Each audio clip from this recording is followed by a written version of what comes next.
Chapter 9 Babylon के मिट्टी के tablet. Saint Stephen College, Nottingham University, New York on Trent, Nottingham, October 21, 1934। Professor Franklin Cardwell, care of British scientific expedition, Hilla, Mesopotamia. प्रिय professor, आपके Babylon की हाल की खुदाई से निकले 5 मिट्टी के टैबलेट आपके पत्र के साथ एक ही नाव में पहुंचे। मेरी खुशी की सीमा नहीं है और मैंने कई घंटे इस लिपि को अनुवाद करने के लिए बिताए। मुझे आपके पत्र का उत्तर तुरंत देना चाहिए था, लेकिन उस अनुवाद को करने में देरी हो गई जो यहाँ संलग्न है। टैबलेट बिना किसी नुकसान के यहाँ पहुँच गए हैं। इसके लिए आपके उत्तम परिरक्षकों और बेहतरीन पैकिंग का शुक्रिया। आप उतने ही चकित होंगे जितने हम यहाँ इसकी कहानी को पढ़कर हुए। इंसान अतीत से रोमांस और अभियान की बातों की अपेक्षा रखता है, अरेबियन नाइट्स जैसी चीजें, आप जानते हैं। लेकिन जब यहाँ दाबासिर नाम के इंसान की कर्ज चुकाने की समस्याओं की बात होती है तो पता चलता है कि पुरानी दुनिया 5000 सालों में उतनी नहीं बदली जितनी हम आशा रखते हैं। ये अजीब है, पर ये पुराने अभिलेख मुझे परेशान करते हैं। जैसा छात्र कहते हैं, एक कॉलेज प्रोफेसर होने के नाते मुझे एक विचारशील इंसान होना चाहिए जो अधिकतर विषयों की जानकारी रखे। लेकिन यहाँ बेबीलोन के धूल भरे खंडरों से एक बूढ़ा आदमी आता है जो कर्ज चुकाने और बटुए में पैसे जोड़ने के तरीके बताता है जो मैंने पहले नहीं सुने। मैं कहता हूँ ये सुंदर विचार है, पर क्या ये आज की दुनिया में काम करेगा जैसा बेबीलोन के जमाने में करता था? मिसेस श्रीसबरी और मैं इस प्लान पर काम करने जा रहे हैं ताकि हमारी स्थिति अच्छी बन सके। आपके काम के लिए शुभकामनाओं के साथ हम आपकी सहायता के दूसरे अवसर की प्रतीक्षा कर रहे हैं। मैं हूं आपका सच्चा अल्फ्रेड एच श्रीसबरी, पुरातत्व विभाग। Tablet number 1। आज जब पूर्णिमा होने वाली है, मैं दाबासिर, जो सीरिया की गुलामी से हाल ही में लौटा हूं, अपने कर्ज चुकाने और अपने पैतृक शहर बेबीलोन में एक सम्मानी नागरिक होने के संकल्प के साथ यहाँ मिट्टी पर अपने जीवन की घटनाओं को स्थायी रिकॉर्ड के रूप में लिख रहा हूँ ताकि मैं अपनी गहरी इच्छाएं पूरी कर सकूं। अपने अच्छे दोस्त और सोने के महाजन मेथन की अच्छी सलाह पर मैं यहाँ उसकी योजना के अनुसार काम करने को तैयार हूँ, जो किसी भी सामान्य आदमी को कर्ज से निकालेगी और आत्मसम्मान दिलाएगी। इस योजना में 3 लक्ष्य हैं जो मेरी आशा और इच्छा है। पहला, ये योजना मुझे भविष्य में समृद्धि प्रदान करेगा, इसलिए मेरी आमदनी का 10वां हिस्सा मैं अपने लिए अलग निकाल कर रखूंगा। क्योंकि मेथन ने बुद्धिमानी की बात की जब उसने कहा, जो इंसान अपने बटुए में सोना और चांदी दोनों रखता है जिसे उसे खर्च करने की जरूरत नहीं, वह अपने परिवार के लिए अच्छा होता है और राजा के लिए वफादार। जिस आदमी के बटुए में तांबे और कुछ सिक्के हैं, वह अपने परिवार और राजा के प्रति उदासीन है। लेकिन जिसके बटुए में कुछ भी नहीं है, वह अपने परिवार के प्रति क्रूर और राजा के प्रति अविश्वास पात्र है, क्योंकि उसका दिल कड़वा है। इसलिए जिस आदमी में सफलता की इच्छा है, उसे अपने बटुए में खनकने के लिए सिक्के होने चाहिए ताकि उसके दिल में अपने परिवार के प्रति प्यार और राजा के लिए वफादारी हो। दूसरा, ये योजना बताती है कि मैं अपनी अच्छी पत्नी को सपोर्ट करूंगा और अच्छे कपड़े दूंगा जो अपने पिता के घर से मेरे यहाँ आई है, क्योंकि मेथन का कहना है कि एक वफादार पत्नी का अच्छी तरह ख्याल रखने से इंसान के मन में आत्मसम्मान जागता है और उससे अपने लक्ष्य के लिए शक्ति और संकल्प आते हैं।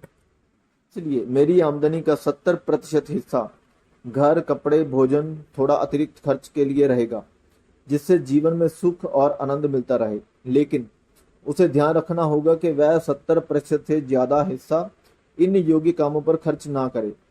यहाँ इस योजना की सफलता छुपी है। मुझे इसी हिस्से पर रहना होगा और इस हिस्से से ज्यादा का इस्तेमाल और खर्च नहीं करना है। Tablet number 2। तीसरा, ये योजना बताती है कि मेरी आमदनी से मेरे कर्ज चुकाए जाने चाहिए।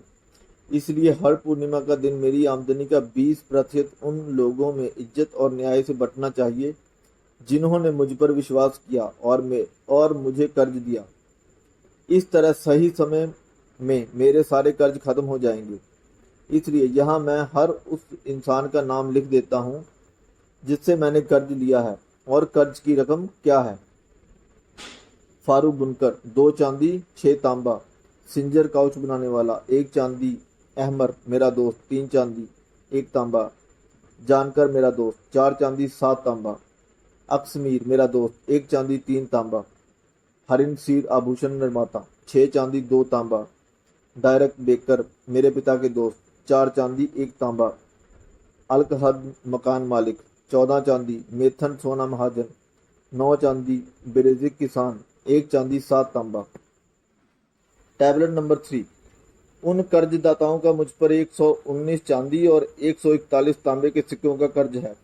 चूंकि मुझ पर यह कर्ज था और मुझे चुकाने का रास्ता नहीं दिख रहा था, अपनी गलती के कारण मैंने अपनी पत्नी को अपने पिता के पास जाने के लिए कह दिया और कहीं और धन को पाने को कहा, जिससे मेरे जीवन में दुर्भाग्य और गुलामी का आगमन हुआ।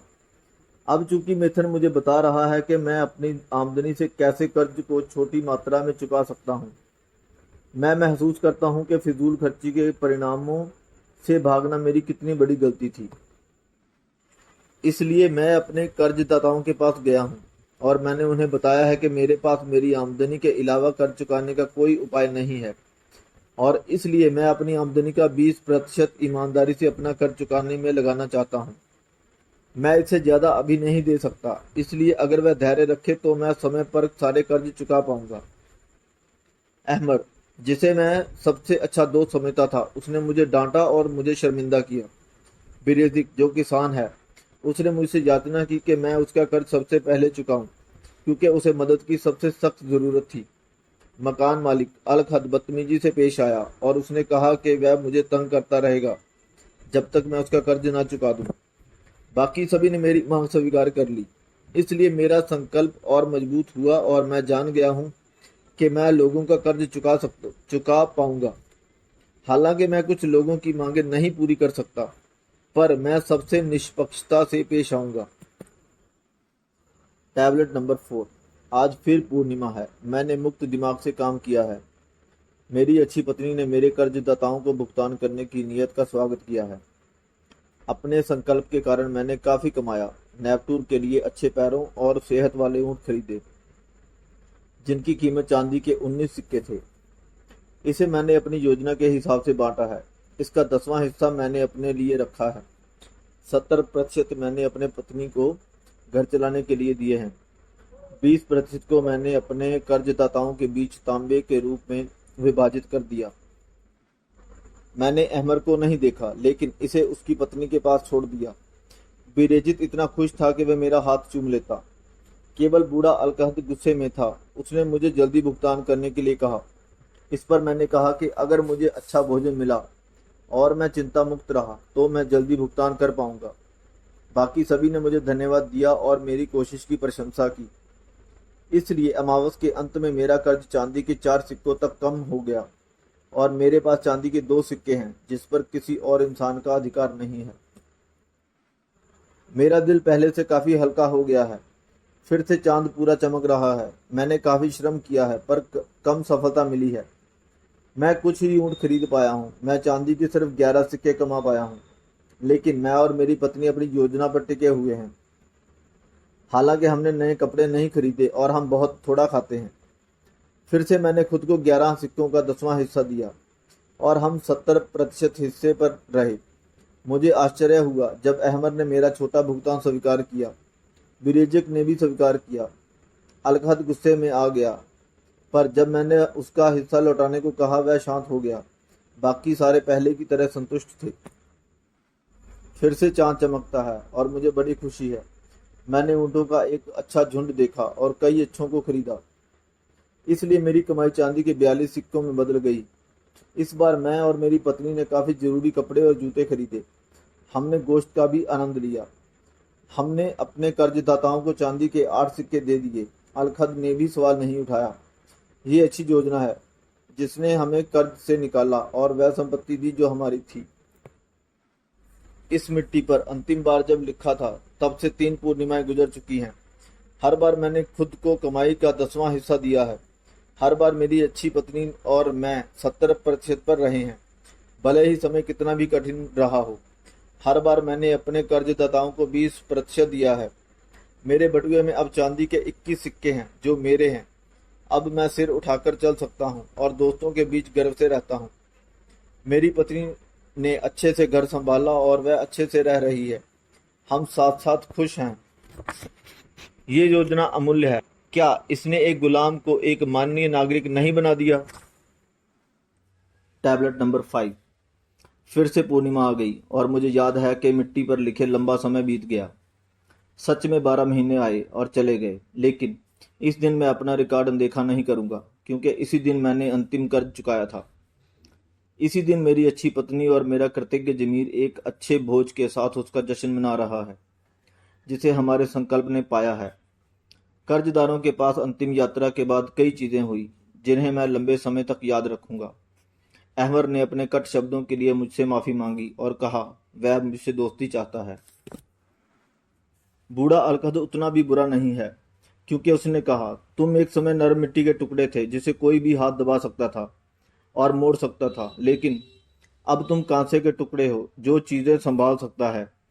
अगर कभी सोने या चांदी की जरूरत हो तो मुझे बोलना। लेकिन केवल वह ही नहीं जिसने मुझे ऊंचा सम्मान दिया, बाकी कई भी मुझे सम्मान देते हैं। मेरी अच्छी पत्नी ने मुझे आंखों में उस चमक से देखा जो एक मर्द को आत्मविश्वासी बनाता है। ये वही योजना है जिसने मुझे सफल बनाया। इसके कारण मैं कर्ज से मुक्त हो पाया और आज मेरे बटुए में सोने और चांदी खनक रहे हैं। इसलिए मैं इसकी सभी से अनुशंसा करता हूँ जो आगे बढ़ना चाहते हैं। जब एक एक भूतपूर्व गुलाम को कर्ज चुकाने और सोना कमाने में मदद कर सकता है, तो क्या ये किसी आदमी को आज़ादी पाने में मदद नहीं कर सकता? मुझे पूरा विश्वास है कि अगर मैं इसका पालन करूं तो और भी अमीर हो जाऊंगा। Saint Swithin college, Nottingham university, New York on Trent, Nottingham, November 7, 1936। Professor Franklin Caldwell, care of British scientific expedition, Hilla, Mesopotamia. मेरे प्रिय प्रोफेसर, अगर बेबीलोन के खंडरों की खुदाई करते समय आपको एक पुराने वासी दावासिर नाम के ऊंटों के व्यापारी का भूत मिले, तो एक एहसान करना, उसे बताना कि मिट्टी के टैबलेट पर लिखी उसकी चीज़ों के लिए इंग्लैंड में यहाँ लोग काफ़ी एहसानमंद हैं। आपको शायद मेरा 1 साल पहले लिखा याद हो, जब श्रीमती श्री सबरी और मैंने इस योजना का इस्तेमाल अपने आप को कर्ज से निकालने और खनकते सोने को पाने के लिए किया था। आपने शायद अनुमान किया हो, पर हमने अपने दोस्तों से भी हमारी हरकतों को छुपाने की कोशिश की थी। हम कई सालों तक अपने कर्ज के कारण शर्मिंदा रहे और कई व्यापारियों के डर के कारण बीमार रहे कि कहीं वह कोई घोटाला करके हमें काले से न निकाल दे। हमने भुगतान किया और भुगतान किया अपनी कमाई से एक एक पैसा निकाल कर, लेकिन तब भी ये काफ़ी नहीं था। इसके अलावा हम वहीं से खरीदारी कर सकते थे जहां ज़्यादा कीमत के बावजूद उधार मिल सके। इससे एक ऐसा चक्र बनता गया जिसमें हम फंसते गए। हमारे संघर्ष खराब होते जा रहे थे। मकान मालिक पर कर्ज होने के कारण हम सस्ते घरों में नहीं जा सकते थे। कुछ भी ऐसा नहीं दिखा जिससे हम अपनी स्थिति को सुधार सकें। तब यहाँ आपका परिचित आता है, बेबीलोन का बूढ़ा ऊंटों का व्यापारी, जिसके पास एक योजना है जिसे हम पूरा करना चाहते थे। उसने हमें अपना सिस्टम अपनाने को प्रेरित किया। हमने अपने कर्जों की लिस्ट बनाई और उन सबको दिखाया जिनके पैसे हम पर बाकी थे। मैंने उन्हें बताया कि जिस तरह से चीजें चल रही हैं उससे हमारे लिए कर्ज चुकाना नामुमकिन होगा। वे इसे आंकड़ों में देख सकते थे। तब मैंने उन्हें बताया कि हम कर्ज तभी चुका सकते हैं जब अपनी कमाई का 20% उन लोगों में बांट दें जिससे 1 से 2 साल में कर्ज खत्म हो जाएगा। उस दौरान हम नकद पर आ जाएंगे और नकद खरीदारी का लाभ उठाएंगे। वे काफी शरीफ लोग थे। हमारे किराना दुकानदार, एक बुद्धिमान बूढ़ा आदमी, ने इस तरह से कहा जिससे हमें आराम आया, अगर तुम खरीदने पर पैसे दो और पुराना बकाया पर थोड़े पैसे दो तो ये तुम्हारे पुराने काम से बेहतर होगा जब 3 सालों में तुमने थोड़ा भी भुगतान नहीं किया। अंत में मैंने सभी नामों को एक समझौते में डाला कि वे मुझे तब तक तंग नहीं करेंगे जब तक हम आमदनी का 20% भुगतान कर रहे हैं। फिर हम सोचने लगे कि 70% पर कैसे रहें। हमने तय किया था कि बचा 10% अपने पास रखेंगे। चांदी और सोने का विचार हमें आकर्षित कर रहा था। ये परिवर्तन लाने वाले कारनामे जैसा था। हम तरह तरह के तरीके निकालने में व्यस्त रहे और बचे 70% पर रहने लगे। हमने किराए से शुरुआत की और उसे थोड़ा कम करवाया। फिर हमने अपनी चाय की पसंदीदा ब्रांड पर शक किया और जल्दी ही पाया कि कम कीमत पर अच्छी ब्रांड की चाय पा सकते हैं। ये कहानी एक पत्र के हिसाब से बहुत लंबी है, पर यह काम बहुत कठिन नहीं था। हमने काम चला लिया और खुशी से चलाया। हमें कितना सुकून मिला जब हमने पाया कि हम पुराने कर्जों से परेशान नहीं रहेंगे। मुझे उस 10% के बारे में भी बताना चाहिए जो खनकने वाले थे। ये कुछ समय तक खनके, पर इतनी जल्दी मत हंसिए। यही मजेदार हिस्सा है। इसमें काफी अच्छा लगता है जब आप वे पैसे बचाने लगते हैं जिन्हें आपको खर्च नहीं करना। पैसे जमा करने में खर्च करने से ज्यादा आनंद आता है। जब हमने दिल भर के पैसे बचा लिए, तब हमें इसका एक लाभदायक इस्तेमाल मिला। हमने एक ऐसा निवेश लिया जहां हम हर महीने 10% जमा कर सकते थे। ये हमारे काम का सबसे लाभदायक हिस्सा था। ये वह पहली चीज है जिसे हम अपने चौक से निकालते हैं। ये सोचकर सुरक्षा का एहसास मिलता है कि हमारा निवेश बढ़ रहा है। हमारे पढ़ाने के काम खत्म होने तक ये बड़ा हो जाएगा, इतना बड़ा कि ये हमारा ख्याल रखेगा।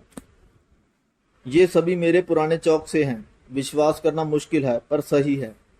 हमारे सारे कर्ज चुकाए जा रहे हैं और हमारे निवेश बढ़ गए हैं। इसके अलावा हम पैसों के मामले में पहले से अच्छे हैं। कौन जानता था कि पैसों के प्लान के हिसाब से चलने और लापरवाही से जीने में कितना फर्क होता है। अगले साल के अंत तक जब हमारे पुराने बिल का भुगतान हो चुका होगा, हमारे पास निवेश के सिवा घूमने के लिए भी अतिरिक्त पैसा होगा। हमने तय किया कि हम अपने खर्च को आमदनी के 70% से बढ़ने नहीं देंगे। अब आप समझ सकते हैं कि हम उस बूढ़े आदमी को हमें धरती के नरक से बचाने के लिए क्यों धन्यवाद देना चाहेंगे। उसे पता था, वह इससे गुजर चुका था। वह अपने कड़वे अनुभवों से दूसरों को लाभ देना चाहता था। इसीलिए उसने इस मिट्टी पर अपने संदेश लिखने में शर्म किया। उसे दुखी लोगों के लिए एक असली संदेश देना था, एक इतना जरूरी संदेश जो बेबीलोन के खंडरों के 5000 साल बाद उठा है, और ये आज भी उतना ही सही है और जरूरी है जितना गाड़े जाने के समय था। आपका सच्चा, अल्फ्रेड एच श्रीबरी, पुरातत्व विभाग।